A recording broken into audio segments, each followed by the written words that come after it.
جانور ذبح کر کے گوشت کھا لینا اور اپنے آپ کو خوشیوں میں گوشت کے الگ الگ ڈشیں بنا کر کے عید میں مشغول کر لینا، یہ عید کا مقصد نہیں ہے۔ جس نے بھی یہ نیت کی اس کی قربانی ہوگی ہی نہیں، چاہے 1000 بقرعید آئیں، 1000 عید الفطر آئیں، تمہارے لیے کون سی عید ہے؟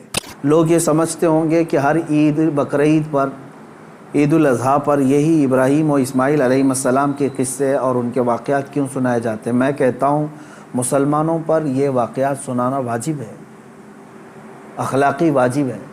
اس کی وجہ یہی ہے کہ وہ اپنی آنے والی نسلوں کو یہ یادیں تازہ کرتے رہیں اور ان تک یہ تمام روایات اور سنتیں نقل کرتے رہیں۔ ہمارے دین کا سب سے بڑا خاصہ یہی ہے کہ یہ تواتر سے چلا ہے۔ ہمارا دین جو ہے سینہ بسینہ اور سلسلہ بسلسلہ چلتا ہوا آیا ہے۔ اس لیے ہم سب کو چاہیے کہ ان ایام میں اپنے اپنے اولاد کو، اپنی نسلوں کو ان کی یادیں بتائیں اور یہ تمام واقعات بتائیں کہ کیا ہوئے تھے۔ میں تفصیل میں نہ جاتے ہوئے آج کے دن کا ایک عظیم پیغام آپ سب تک پیش کرنا چاہوں گا۔ بقرعید میں ویسے تو تفصیلی جو واقعہ ہے وہ یوں ہے، اس کا میں اجمال بتا کر کے اپنا میسج دینا چاہتا ہوں۔ سیدنا ابراہیم خلیل اللہ علیہ الصلوۃ والتسلیم اللہ تعالیٰ کے ایک نبی ہیں، برگزیدہ پیغمبر، ایسے جلیل القدر نبی کہ انبیاء کرام علیہ السلام 1,24,000 کم و بیش نبیوں میں حضور اکرم صلی اللہ تعالیٰ علیہ وسلم کے بعد جو سب سے بڑا مرتبہ ہے وہ حضرت ابراہیم علیہ السلام کا ہے۔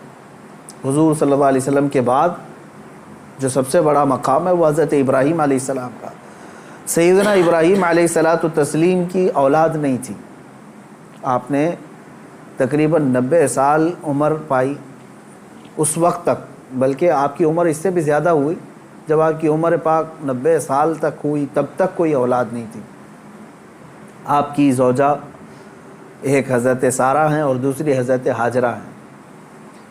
پھر روایات یہ بتاتی ہیں کہ 100 سال کی عمر ہو گئی لیکن حضرت ابراہیم علیہ السلام نے دعا کرنا نہیں چھوڑا تھا۔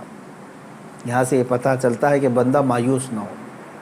ویسے تو 70 سال 80 سال مرد کے ہو جائیں تو وہ اپنی اولاد ہونے سے مایوس ہو جاتا ہے کہ اب میری عمر نہیں رہ گئی، لیکن وہ خلاق کائنات جسے چاہے عطا کرے۔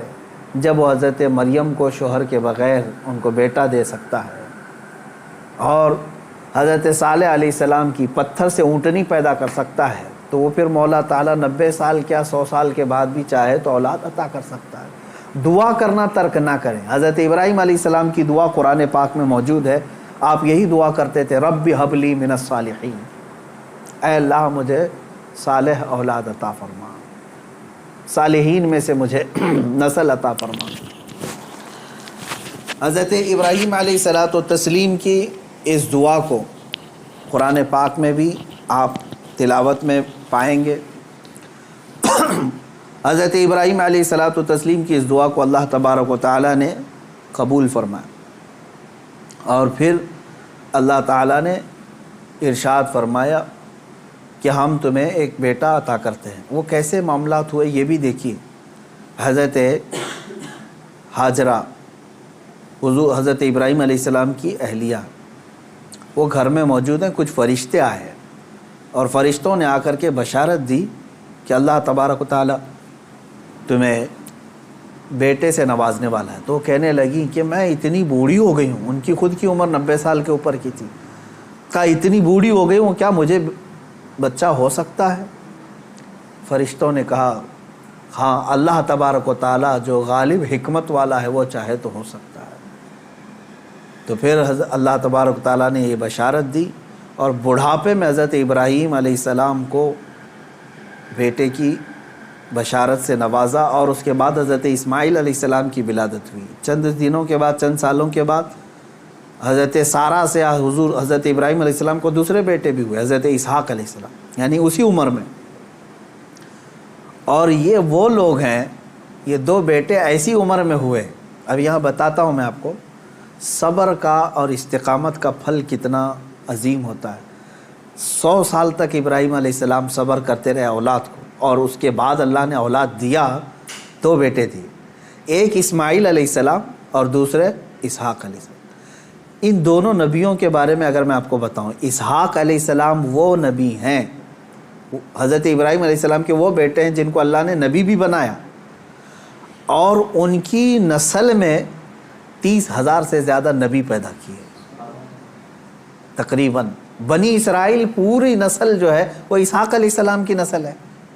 اسحاق علیہ السلام کے بیٹے یعقوب علیہ السلام، یعقوب علیہ السلام کے بیٹے یوسف علیہ السلام، یہاں سے پوری بنی اسرائیل چلی، اس میں ہزاروں نبی آئے۔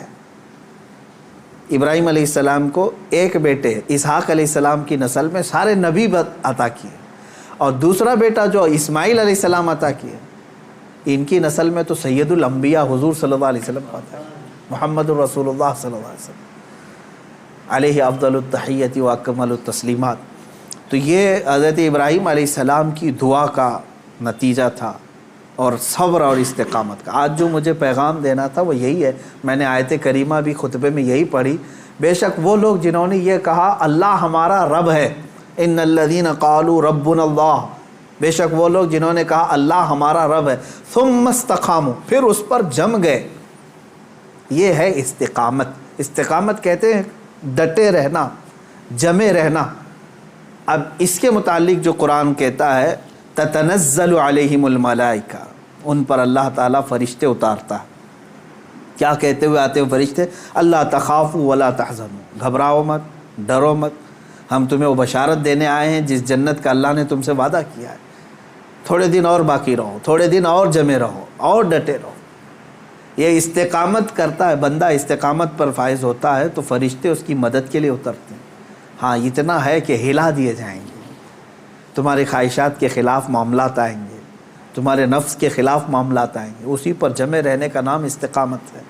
اور استقامت کا معنی اتنا عظیم ہے کہ صوفیہ اکرام نے کیا فرمایا معلوم ہے؟ الاستقامت فوق الکرامت، عربی میں فرمایا استقامت جو ہے یہ کرامت سے بھی بڑھ کر کے ہے۔ لوگ کہتے ہیں نا کرامت، کرامت کا مطلب اکثر لوگوں نے ہی سمجھا کہ وہ انہونی چیز دکھانا، یعنی جو ایسی چیز جو کو دیکھے ہی نہیں پائے، ہوا میں کوئی اڑ کے دکھا رہا ہے، پانی پہ کوئی چل کے دکھا رہا ہے، تو اس کو بہت سارے لوگ کیا سمجھتے ہیں؟ یہی کرامت ہے۔ محیر العقول چیزیں، یعنی جو عقل کو عاجز کر دیں۔ اور فرمایا گیا ان کرامتوں سے سب سے بڑھ کر کے استقامت ہے، یعنی شریعت پر جمے رہنا، ڈٹے رہنا۔ میں اس پر آتا ہوں، حضرت ابراہیم علیہ السلام کے اس واقعے کو میں مختصر کرتا ہوں۔ بیٹا ہوا، 100 سال تک صبر کرنے کے بعد پھر اللہ تبارک و تعالیٰ نے امتحانات ایسے لیے کہ ابراہیم علیہ السلام کو ترک وطن کرنا پڑا ہے، یعنی آپ کا ایک شہر جو ہے بابل تھا، عراق۔ واقعہ تفصیل سے آپ کو پھر کبھی، وہاں آپ کو ہجرت کرنا پڑا، وہاں سے وطن چھوڑ دیا آپ نے، آپ کو جان کی بازی بھی لگانی پڑی، آگ میں آپ کو ڈالا گیا ہے، جان کے ساتھ بھی آپ کا امتحان ہوا، اس میں بھی آپ استقامت پر تھے۔ جب آپ کو نمرود آگ میں پھینک رہا تھا، جبرائیل علیہ السلام آئے اس وقت اور پوچھنے لگے الک حاجتن یا خلیل اللہ، اے اللہ کے خلیل کوئی حاجت ہو تو بتائیں۔ تو حضرت ابراہیم علیہ السلام آگ میں پھینکے جا رہے ہیں، اس وقت بھی کیا کہتے ہیں؟ ہاں ہے حاجت لیکن اللہ سے ہے، میرا مولا میرے ساتھ ہے۔ یہ استقامت اور توکل کا اعلیٰ درجہ۔ تیسرا جو ہوا آپ کے ساتھ وہ اولاد۔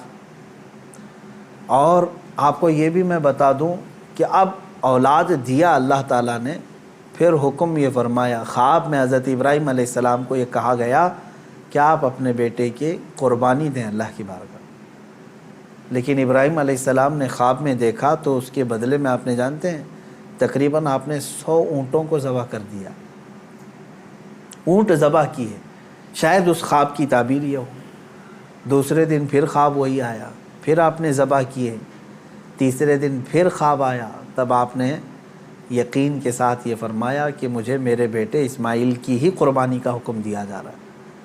پھر حضرت ابراہیم علیہ السلام، یعنی اونٹوں کے ذبح کرنے میں مال بھی تو کتنا قربان ہوا۔ تو اب میں جو بتانا چاہ رہا ہوں اب وہ آخری بات سنیں۔ اسماعیل علیہ السلام کو بلایا اپنے قریب، جب ابھی حضرت اسماعیل علیہ السلام کی عمر پاک شباب کو نہیں پہنچی تھی، جوانی کے قریب آ رہی تھی۔ بلا کر کے کہنے لگے کہ انی ارا فی المنام انی اذبحک، اے اسماعیل میں نے خواب میں دیکھا ہے اور اللہ کا حکم یہ پایا ہے کہ میں تمہیں ذبح کر رہا ہوں، تم کیا کہتے ہو؟ حضرت اسماعیل علیہ السلام نے کیا کہا؟ یا ابت افعل ما تؤمر ستجدنی انشاء اللہ من الصابرین، اے میرے والد گرامی آپ کو جس بات کا حکم دیا گیا ہے وہ کر جائیے، آپ انشاءاللہ آپ مجھے صبر کرنے والا پائیں گے۔ اسماعیل علیہ السلام بیٹے کو کوئی یہ کہے، اب یہ اسی کے لیے شاعر نے یہ کہا ہے، یہ مکتب کی کرامت تھی کہ فیضان نبوت تھا، سکھائے کس نے اسماعیل کو آداب فرزندی۔ ہاں بہرحال اب جو معاملہ پیش آیا وہ پتہ ہے آپ کو، حضرت اسماعیل علیہ السلام کو لے گئے مینا میں، وہ جگہ آج بھی باقی ہے جہاں حجر اسماعیل کہہ کر کے ایک پتھر رکھا گیا ہے، وہاں پر اسماعیل علیہ السلام کو لٹایا گیا۔ ابراہیم علیہ السلام نے اپنی آنکھوں پر پٹی باندھ دی، ان کے ہاتھ پیر کو باندھ دیا، اور اس کے بعد تیز چاقو سے ان کے گردن پر چھری چلائی، لیکن چھری نہ چلی۔ روایات یہ بتاتی ہیں کہ آپ نے اس چھری کو پتھر پر مارا، پتھر دو ٹکڑے ہو گیا، کٹ گیا، لیکن نرم و نازک گلا نہیں کٹا، 2 مرتبہ نہیں کٹا۔ تیسری مرتبہ آپ نے زور سے چلایا تو کٹ گیا مگر گلا نہیں۔ اللہ تبارک و تعالیٰ کے حکم سے جبرائیل علیہ السلام ایک دمبا جنت سے لے آئے اور اسماعیل علیہ السلام کو وہاں سے ہٹا کر کے دمبا رکھا، دمبا ذبح ہو گیا۔ اسماعیل علیہ السلام کھڑے رہے۔ ابراہیم علیہ السلام جب ذبح کر چکے تو اپنی آنکھوں سے پٹی ہٹا کر کے آپ اللہ کا شکر ادا کر رہے تھے کہ اے مولا تیرا جو حکم تھا وہ میں نے مکمل کر دیا۔ تو جب آپ نے پٹی ہٹا کر کے دیکھی تو بکرا ذبح ہے اور اسماعیل علیہ السلام سلامت ہے، تو رب تبارک و تعالیٰ نے یوں ارشاد فرمایا، قد صدقت الرؤیا یا ابراہیم، اے ابراہیم تو نے ہمارے بتائے ہوئے خواب کو سچ کر دکھایا۔ وَنَادَيْنَاهُ بِذِبْحٍ عَظِيمٍ، ہم نے اسماعیل کو ذبح عظیم کے نام سے پکارا۔ اللہ تعالیٰ نے فرمایا، اللہ تبارک و تعالیٰ یہ امتحان لے رہا تھا۔ یہ انبیاء اکرام علیہم الصلاۃ والتسلیم کے ساتھ ہے، ایسا نہیں ہے کہ سارے لوگ یہ کر پائیں گے۔ وہ اس درجے کے ایمان والے تھے، ان کو اسی انداز سے امتحان لیا گیا۔ اب جو بات 2 چیزیں عرض کرنی ہے، پہلی بات تو یہ ہے کہ بعض مفسرین نے اور عاشقان رسول نے اس میں پیارا نقطہ یہ بیان فرمایا، گلا نہ کٹنا، ذبح نہ ہونا کیا وجہ تھی؟ تو فرمایا گیا اس لیے کہ اسماعیل علیہ السلام کی پیشانی میں نور محمدی تھا۔ حضور اکرم صلی اللہ تعالیٰ علیہ وسلم کا نور پاک تھا، انہی کی نسل میں حضور تشریف لائے، ابھی دنیا میں نور محمدی کو آنا تھا۔ اب بعض مفسرین اس بات پر ہی نہیں رکتے بلکہ ان تمام چیزوں کو اوپر تک لے جاتے ہیں۔ ابراہیم علیہ السلام کو آگ نے نہیں جلایا، وہاں پہ بھی نور محمدی ان کے پیشانی میں تھا۔ نوح علیہ السلام کی کشتی غرق نہیں ہوئی اس لیے کہ نوح علیہ السلام کی پیشانی میں بھی نور محمدی تھا۔ بہرحال دوسری بات میں جو بتانا چاہ رہا ہوں وہ 4 چیزیں تھیں۔ ابراہیم علیہ السلام کا وطن سے ہجرت کرنا، ان کا آگ میں ڈالا جانا، اور ان کا جانوروں کو ذبح کرنا، پھر چوتھے نمبر پر اولاد۔ کوئی بھی انسان اپنی زندگی میں 4 چیزوں سے بے انتہا محبت کرتا ہے، 4 چیزیں اس کی بہت محبوب ہوتی ہیں۔ پہلی چیز اس کا وطن، جہاں پر پیدا ہوا، جہاں رہ رہا ہے، اس سے وہ محبت کرتا ہے۔ دوسری چیز وہ اپنے مال سے محبت کرتا ہے۔ تیسری چیز وہ اپنی اولاد سے محبت کرتا ہے۔ چوتھی چیز وہ اپنی جان سے محبت کرتا ہے۔ اور امتحان انہی چیزوں سے ہوتا ہے جس سے محبت کیا جاتا ہے، ایسی دوسری چیزوں سے نہیں امتحان لیا جاتا۔ آپ کو جو چیز ناپسند ہے میں کہوں وہ دے دو، وہ فوراً اٹھا کے دے دیں گے، جیسے گھر میں رکھا ہوا کچرا اٹھا کر کے فقیروں کو دے دیتے ہیں۔ ہاں امتحان تو اس وقت ہوگا جو اپنے مزے کی اور پسندیدہ چیز آپ بنا رہے تھے اور پھر آپ کو کہا گیا اس میں سے دے دو، تب مشکل ہو جاتا ہے۔ ہاں جو دے دیا اور پھر وہ امتحان میں کامیاب ہوا، اپنی پسندیدہ چیز۔ ابراہیم علیہ السلام سے جو امتحانات لیے گئے وہ 4 محبوب چیزوں سے امتحان لیے گئے، اور اب 4 امتحانات میں ثابت قدم رہے۔ آپ نے وطن بھی ترک کیا، جان بھی جوخم میں ڈالی، اولاد بھی اور اپنا مال بھی۔ پھر اللہ تبارک و تعالیٰ نے اس عظیم مقام پر آپ کو فائز فرمایا جو حضرت ابراہیم علیہ السلام کو آج بھی کیا لقب ہے معلوم؟ ابو الانبیاء کہا جاتا ہے۔ ابو الانبیاء یعنی نبیوں کے باپ ہیں۔ اب عزیزان گرامی، ان واقعات میں میرے سنانے کا مقصد یہ تھا کہ ہمارے بچوں تک یہ واقعہ پہنچ جائے تفصیل سے، پھر آپ اپنے گھروں میں اپنی اولاد کو سنائیں ضرور۔ لیکن اس پورے واقعے سے ایک جو جذبہ ملتا ہے وہ ہے استقامت کا۔ یہی میرا میسج ہے آج کا، یہی میں پیغام دینا چاہتا ہوں۔ کسی بات پر جمے رہنا، ڈٹے رہنا، یہ انبیاء کی سنت ہے۔ ہاں، ہلا دیے جائیں گے، تمہیں تکلیف میں ڈالا جائے گا، لیکن جمے رہو گے تو اسی طرح کے انعامات کی بارشیں بھی ہوں گی۔ آپ کو پتہ ہے حضرت بلال حبشی رضی اللہ تعالیٰ عنہ کو جب مکہ والے زنجیروں میں جکڑتے تھے یا پھر رسی باندھ کر کے مکہ کی گلیوں میں کھینچتے تھے، صحابہ اکرام حضور صلی اللہ علیہ وسلم کی بارگاہ میں تشریف لائے، عرض کرنے لگے یا رسول اللہ صلی اللہ علیہ وسلم، کیا ہم حق پر نہیں ہیں؟ حضور نے فرمایا کیوں نہیں؟ کہا پھر کیوں ہمیں اتنی تکلیف دی جاتی ہے؟ کیوں ہمیں اس طرح سے غریب صحابہ کو مارا جاتا؟ ہم حق پر ہیں تو پھر یہ ہمارے اوپر حاوی کیوں ہوتے ہیں؟ اب سنیں، بہت سارے لوگوں کا آج بھی سوال یہی ہے کہ آج ہم اتنی بڑی تعداد میں ہیں، ہم ہی خدا کی عبادت کرتے ہیں، ہم ہی رسول پاک کی رسالت کا اقرار کرتے ہیں، قرآن کے قاری ہم ہیں، اذان کے دینے والے ہم ہیں، نمازوں کے قائم کرنے والے ہم، تکلیف ہم ہی کو سب سے زیادہ ہے، مارے جا رہے ہیں ہم ہی سب سے زیادہ آج دنیا میں۔ یہ سوال آج بھی گردش کرتا ہے۔ صحابہ بھی یہ سوال لے کر کے حضور پاک صلی اللہ علیہ وسلم کی بارگاہ میں حاضر آئے۔ میرے آقا صلی اللہ علیہ وسلم نے جواب میں جو ارشاد فرمایا وہی ہم سب کے لیے بھی آج عبرت ہے، وہی آج ہم سب کے لیے بھی درس ہے۔ حضور اکرم صلی اللہ علیہ وسلم نے اس صحابی سے فرمایا جنہوں نے سوال کیا، کہا کہ اللہ تبارک و تعالی جس کا جیسا ایمان ہوتا ہے ویسا امتحان لیتا ہے، اور آج تم لوگوں سے جو امتحانات لیے جا رہے صحابہ سے، حضور نے فرمایا اس سے کئی درجہ کٹھن امتحانات انبیاء سے لیے گئے۔ حضور اکرم صلی اللہ علیہ وسلم نے ارشاد فرمایا انبیاء میں سے بعض وہ نبی ہیں جیسے حضرت زکریہ علیہ السلام، یہودیوں نے ان کے قتل کا منصوبہ بنایا اور ان کے پیچھے لگ گئے، یہاں تک کہ آپ جان چھڑاتے ہوئے ایک جگہ ایسے آئے، اللہ کے نبی ہیں، ایک درخت کے قریب آئے، درخت سے کہا کہ تو پھٹ جا میں تیرے اندر داخل ہوتا ہوں۔ زکریہ علیہ السلام اس درخت کے اندر آئے، یہودیوں نے پیچھا کیا کافی دیر تک، شیطان ابلیس لعین یہودیوں کو اشارہ کر کے بتایا اس درخت کے اندر وہ چھپے ہوئے ہیں، تم آری لو اور اوپر سے کاٹ ڈالو۔ یہودیوں نے اس درخت کو اوپر سے کاٹنا شروع کر دیا، جس پورے درخت کے پیٹ کے اندر حضرت زکریہ علیہ السلام ہے، اوپر سے آری سے وہ کاٹتا جا رہا ہے یہودی، اور وہ سب کاٹتے جا رہے ہیں۔ آری کے کٹنے کی آواز آپ کو آ رہی تھی اور سر مبارک کا پہنچ چکا تھا۔ آپ آواز نکالتے، اللہ تبارک و تعالیٰ کی طرف سے یہ حکم آیا اے زکریہ صبر کر جاؤ، اور اگر اس پر تم نے صبر نہیں کیا تو صابرین میں سے تمہارا نام نہیں آئے گا۔ حضرت زکریہ علیہ السلام خاموش ایسے رہے کہ پوری آری نے سر کو چیر دیا، بدن کو چیر دیا، پورے جسم کو چیر دیا، لیکن آپ نے آہ تک نہیں کہا، اف یہ تمام الفاظ بھی نہیں ادا کیے۔ احادیث میں یہ حضرت زکریہ علیہ السلام کا استقامت، آپ جمے رہے، ڈٹے رہے، کٹ گئے، جسم پاک دو الگ الگ ٹکڑوں میں تبدیل ہو گیا۔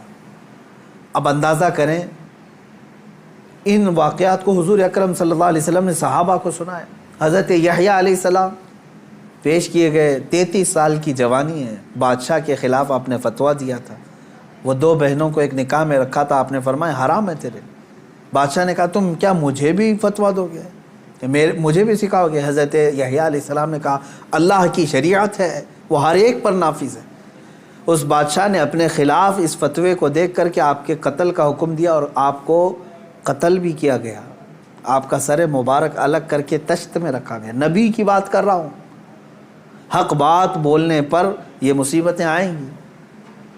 اسی لیے شاعر نے بہت اچھے انداز میں کہا یہ شہادت گئے الفت میں ہے قدم رکھنا، لوگ آسان سمجھتے ہیں مسلمان ہونا۔ ہاں، لوگ یہ سمجھتے ہیں کہ آپ مسلمان ہیں، ہم کو تو کچھ ہونا ہی نہیں چاہیے۔ اگر کچھ ہونا ہی نہیں چاہیے تو پھر تم جو ہے بہت عیش و عشرت میں رہ رہے ہو، اور اپنے ایمان کی خیر لو، تم گزارے جاؤ گے اگر امتحانات سے تو اللہ رب العزت کا شکر بجا لانا کہ ہاں تمہارا ایمان سلامت ہے، اور اللہ تبارک و تعالیٰ تمہارا ایمان بلند کرنا چاہتا ہے۔ کیا اصحاب کہف نہیں آزمائے گئے؟ اصحاب کہف 7 لوگ تھے، ایمان چھپائے ہوئے تھے، اور بادشاہ سے ڈر کر کے پھر وہ اپنا شہر چھوڑ کر کے نکل پڑے۔ تو جس غار میں وہ جا کر پناہ لیے، بادشاہ نے ظلماً ان کے اوپر دیوار بنا دیا، ان کی قبر بنا دیا اسی میں۔ لیکن قرآن پاک آج بھی گواہی دیتا ہے، اللہ تعالیٰ ان استقامت پر قائم بندوں کو اللہ تعالیٰ نے ایسی فضیلت سے نوازا کہ آج تک وہ اپنے غار میں سوئے ہوئے ہیں۔